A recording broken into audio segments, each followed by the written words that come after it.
मन बिनो और नाम के काम। संत सदा सुमिरन करे शांत पति गुरु नाम। पूज्य चरण स्वामी सत्यनारायण जी महाराज के पावन ग्रंथ गुरु अन्यास को हृदय में धारण करते हुए मंच पर विराजमान पंथ के राष्ट्रीय अध्यक्ष बाबा केवल किशन जी महाराज, पंथ के विश्व प्रचारक बाबा सदानंद जी महाराज, हमारे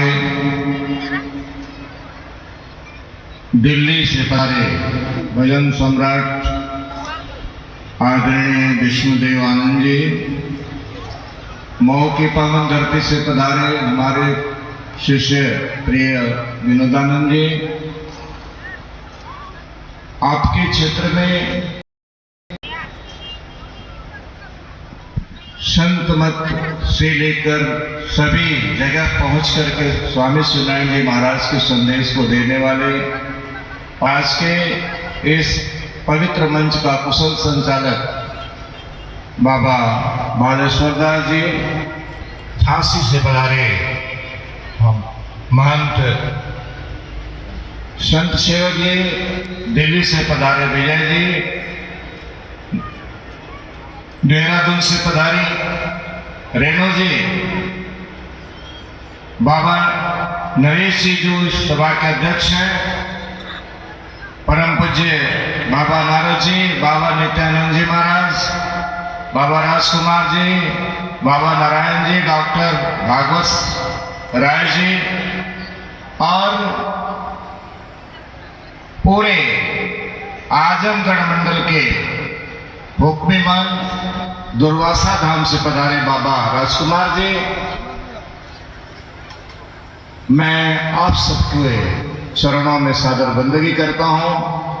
आशा है आप सब मेरी बंदगी स्वीकार करेंगे और हम सबको ताकत देने वाले जो श्रोता के रूप में इस पंडाल के मध्य में बैठ करके हम लोगों को ताकत दे रही ये सत्संगी जनता महान आप सबके भी चरणों में मेरी सादर बंदगी है। आइए हम ज्यादा समय आपका नहीं लूंगा, बहुत ही आप श्रोता अच्छा हैं, आप सुनने वाले जो होते हैं वही वक्ता के ताकत होते हैं। अभी आपके बीच में बड़े ही सारगर्भित ढंग से हमारे राष्ट्रीय अध्यक्ष जी ने अपने ज्ञान की भंडार को हम सबके बीच में रखा। विनोदानंद जी ने पूरे आत्मा के तल पर जाकर के संतपति के गुणगान को किया। विष्णु आनंद दुसिया जी और नरेश शर्मा जी जो इस क्षेत्र के अच्छे गायक हैं, उन्होंने भी बड़े अच्छे भजनों को रखा। तो मैं आप सबसे चाहूंगा कि 2 मिनट आप लोग उस परम पिता परमेश्वर को याद करें जिनकी कृपा से यह सत्संग हो रहा है और 3 दिनों तक चलेगा। आइए एक लाइन हम गुनगुनाएंगे, आप सब भी उसको गुनगुना लीजिएगा। आगे मैं बोलूं, पीछे पूरा सदन पूरा सत्संग हाल बोलेगा। बोलिए श्री सद्गुरु महाराज की। सेवा नारायण सेवा नारायण सेवा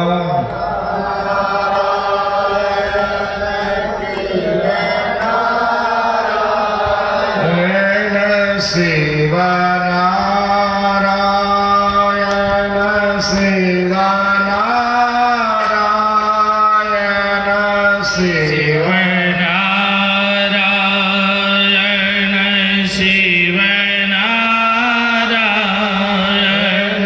सेवा नारायण नारायण नारायण शिव नारायण नारायण नारायण नाथ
संप्रति नारायण दुःखहरण नारायण संप्रति नारायण दुःखहरण नारायण शिव नारायण नारायण नारायण शिव नारायण नारायण नारायण बोले श्री संतपति दाता की जय।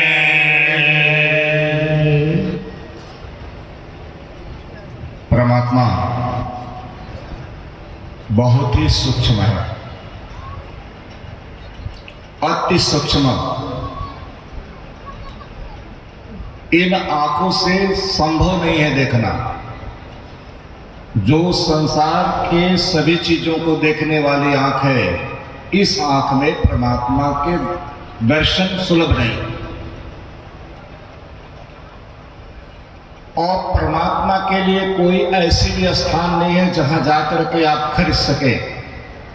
कोई मार्केट नहीं, कोई बाजार नहीं, और उसका स्थान भी ऐसा निश्चित नहीं है जहां आप जाके खोज पाए। न वो हिमालय के कंदराओं में है, न गंगा सागर में है, न क्षीर सागर में है, न चंद्रमा पे है, और न ही वो सूर्य पे है, न किसी मंगल ग्रह पर है। तो फिर परमात्मा है कहां? परमात्मा ने पूरी दुनिया की रचना जो कर दी, और ज्यों ही रचना हुआ, जानवरों की रचना हुई, गर्भ से निकलते हुए अपने खाने में लग गए। मछलियों की रचना हुई, मां के गर्भ से निकल के चारा खाना शुरू कर दिया। लेकिन उन्हीं रचनाओं में से एक रचना ये मनुष्य का शरीर है, जिसको उर्दू में अशरफुल मखलूकात कहते हैं, हिंदी में ह्यूमन बींग्स बेटर कहते हैं, और संत भाषा में कहते हैं कि बड़े भाग्य मानुष तन पावा। ये चिल्ला करके हम नहीं कह रहे हैं, पूरे संत महात्मा हजारों हजारों लाखों लाखों बार आपके मन पर, आपके मंच पर ये कह रहे हैं, हम दुनिया के सृष्टि में सबसे सुंदर हैं। लेकिन क्यों है? क्या सुंदरता है आप में?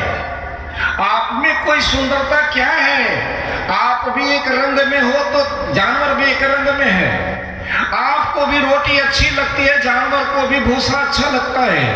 आपको भी संभोग में अच्छा लगता है तो जानवर को भी संभोग में अच्छा लगता है।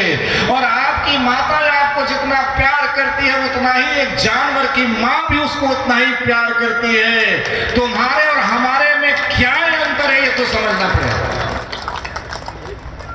ये बिल्कुल समझने की चीज है। हमारे में और जानवर में क्या अंतर है? थोड़ा सा तो जरूर परमात्मा ने अंतर दिया, इसलिए हम बड़े भाग्यवान उत्पन्न पावा कहते हैं। थोड़ा सा तो परमात्मा ने जरूर अंतर दिया है, जिससे हम असरफुल मखलूकात कहते हैं। या थोड़ा सा तो परमात्मा हमको अच्छा डिजाइन से बनाया है। तो बालेश्वर जी महाराज हमको कह रहे हैं, आदेश दिए हैं, हम इस आदेश का पालन करने के लिए आपके बीच कुछ कहने जा रहा हूं। परमात्मा ने हमें क्यों अच्छा बनाया है? बालेश्वर बाबू क्या कहना, योग खंड से बोलना है, शर्त रख दी है, योग खंड से बोलना है। और हमारे पवित्र स्वामी श्री नयन जी महाराज ने इस छोटी सी किताब में, इस 122 बनने की किताब में एक ऐसा भाव दिया है, एक ऐसा चैप्टर दिया है कि इस किताब को जिसने भी हृदय से पढ़ा और इस पर अमल किया तो बड़े भाग्यवान उत्पन्न पावा। इस बात को वो समझ पाएगा। इस किताब में आरंभ खंड है, कर्ता सब गुणकार का विवेक। विनोदानंद जी बोल रहे थे, परमात्मा असरफुल है। असरफुल सुन लीजिएगा, असरफुल मैंने परमात्मा, मखलूकात मैंने उसकी रचना। हाफिजा कुलदेव अली खनार मोस्ते मास्ता कलाम पाक का एक शब्द है कि वह परमात्मा इतना असरफुल है, इतना रूहानियत है, इतना सूक्ष्म है कि हम रात दिन भी अल्लाह अकबर करते रहेंगे। वो हमारी आवाज को सुन सकता है, लेकिन मेरे सामने मौजूद नहीं हो सकता है। और मौजूद तो उनको होगा कि चश्मा मिजगा को लट लो, देख लो सुमेर को, नूर जलवा रूबर है आईने जागिर को। जो आंखों को उलट कर देख दे, जो आंखों को ऊपर उलटने की कोशिश कर दे, उलटना मैंने समझ लीजिए बंद करना। हमारे स्वामी शिलान जी महाराज कहते हैं कि बंधन नवना रीजे होई, अब सुन शिव नारायण सोई। इसको समझ लीजिए, ठीक से समझिएगा। नौ नारी है क्या? नौ नारी है क्या? आप लोगों को 3 नारी पता है, पूरे दुनिया वालों को नाम सुने हैं 9 नारी का। आपको बाबा केवल किशन जी महाराज प्रथम पाली में बोले कि 72,000 नारियां हैं, अभी प्रथम स्टेज पर। स्वामी श्री नाथ जी कहते हैं कि बंधन 9 नारी जे होई, अब सुन शिव नारायण सोई। कौन कह रहे हैं? परमात्मा कह रहे हैं कि शिव नारायण बंधन 9 नारी हुई, यानी अपने 9 नारियों को बांध दो। और बाबा जी का कहना कि 72,000 नारियां, बिल्कुल इन्होंने सही कहा। इन 9 नारियों की जो ब्रांचेस हैं, जो शाखाएं हैं, एक नारी की जो शाखा है 8,000 की होती है। कितनी होती है? 9 नारियों की 8,000 शाखाएं हैं। कितनी शाखा हो गई? 9 8 और definition of 9 is the good. 9 का जो डिफिनेशन है यह पूर्ण ब्रह्म कहलाता है। 9 का जो डिफिनेशन है पूर्ण ब्रह्म कहलाता है, ये घटता और बढ़ता नहीं है। आप 8 का पहला पढ़ लीजिए, 8 का 8 8 दूना 16, 16 को उसमें 1 और 6 है, दोनों को जोड़ेंगे तो कितना हो जाएगा? 7। 7 त्रिक 21, 7 का पहला पढ़ लिए, 7 त्रिक 21, और 3 1 को जोड़ेंगे तो कितना हो जाएगा? 2 1 को जोड़ेंगे तो कितना हो जाएगा? 3। लेकिन 9 का जो पहला है उसको पढ़िए आप। 9 का 9 और 9 दूनी 8, 9 त्रि 7 दू 9 चौको 6 3 9 5 45 5 4 9 7 63 6 3 9 9 8 72 9 9 81 और 9 9 90 9 0 9 बराबर 9। 9 पूर्ण हो गया। ये घटा नहीं, लेकिन हम समझाना चाहते हैं मैथमेटिक्स के हिसाब से इन 9 नारियों को कैसे आप समझे कि 9 नारी क्या है। ये जो 9 नारी है हमारे मूलाधार चक्र से और सहस्त्रकार तक, ये 9 नाड़ियों का क्षेत्र है। और पहली नाड़ी है आंख। पहली नाड़ी क्या है? आंख। आंख की जो नाड़ी है ये 2 भागों में है, एक दाहिने तरफ और एक बाएं तरफ है। ध्यान से देखिए, साधक लोग जो बैठे हैं, गुरु करने का एक ही मकसद होता है, परमात्मा को जानना, आत्मा को जानना, शरीर को जानना, मन को जानना, इंद्रियों को जानना। ये गुरु की लाइन है। और बाकी दुनिया के ज्ञान प्राप्त करने की जो लाइन है वो शिक्षक होते हैं, वो अध्यापक होते हैं, वो प्रोफेसर होते हैं, वो क्या होते हैं? मास्टर होते हैं। गुरु शब्द केवल इन नाड़ियों को जानने के लिए, आत्मा को जानने के लिए, मन को जानने के लिए होता है। पहली जो नाड़ी है वो आंख है, और इस आंख की नाड़ी में दोनों तरफ यानी राइट एंड लेफ्ट, ये दोनों आंखों के अंदर 4-4 हजार नाड़ियां। कितनी नाड़ियां? 4-4 हजार। बाएं आंख की 4,000 नाड़ियां और दाहिने आंख की 4,000 नाड़ियां। मैं थोड़ा समझाना चाहता हूं, समझ में आ रहा है कि नहीं आ रहा? अब देखिए, ये आंख की जो लाइन, ये 8000 जो नाड़ियां हैं, ये मस्तिष्क के अंदर है। क्या है? ये मस्तिष्क का जो क्षेत्र है, जो माइंड का क्षेत्र है, इस मस्तिष्क के अंदर इन दोनों नाड़ियों के माध्यम से 3 का अभिनय होता है। वो होता है conscious, unconscious and divine conscious. अचेतन मन, परम चेतन मन और चेतन मन। थोड़ी खांसी तो परेशान कर रही है चुकी। तो ये जो आंख है, इसको स्वामी श्रीनाथ जी कहते हैं कि इस आंख की जो नाड़ी है, सबसे डिस्टरबेंस करने वाली नाड़ी है। ये दुनिया में जितना उपद्रव हुआ है, ये दुनिया के अंदर जो भी उपद्रव होता है, आप बंद कमरे में अगर उपद्रव करते हो तो उसका कारण तुम्हारी अन्य नाड़ियां नहीं है, ये केवल आंख है। और जो आप कपड़ा पहन रहे हो, अब कभी भी आप अपने ढंग से कपड़ा नहीं पहने हैं। किसके द्वारा पहने हैं? आंख के द्वारा। अगर ये दाढ़ी रखे हो सफेद सफेद और दूसरा कोई रख रहा है, तो किसके द्वारा रख रहा है? आंख के द्वारा। कि बाबा की दाढ़ी बहुत अच्छा है, एकदम सुंदर बलकल साड़ी है, और ये दाढ़ी को वो रखना शुरू कर देते हैं। कपड़े भी अच्छा है। तो देख, ये स्वामी श्रीनाथ जी कहते हैं कि आंख है, ये दाहिनी आंख और बाईं आंख, ये दोनों के 2 भाग होते हैं। एक में 4000 नाड़ियां, दूसरे में 4000 नाड़ियां। अभी नाड़ियों को जरा बारीकी से समझेंगे तो ध्यान बहुत सुलभ हो जाएगा। तब स्वामी जी कहते हैं कि नैना चलत साथ मन चलई,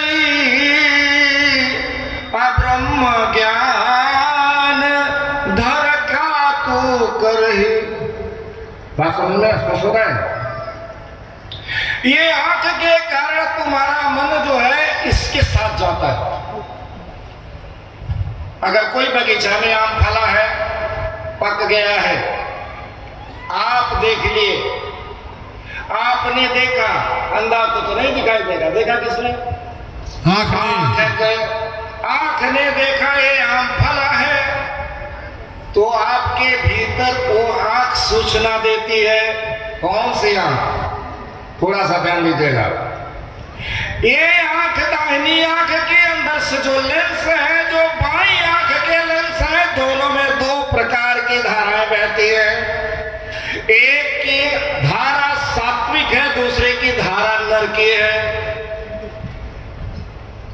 एक आंख की धारा सात्विक है और दूसरे आंख की धारा क्या है? असात्विक है। तो दाहिनी आंख से आंख मारी जाती है। बाबा किससे मारी जाती है? आंख किससे मारते भाई? अरे किसी को आंख मारोगे तो कमाई करेगी।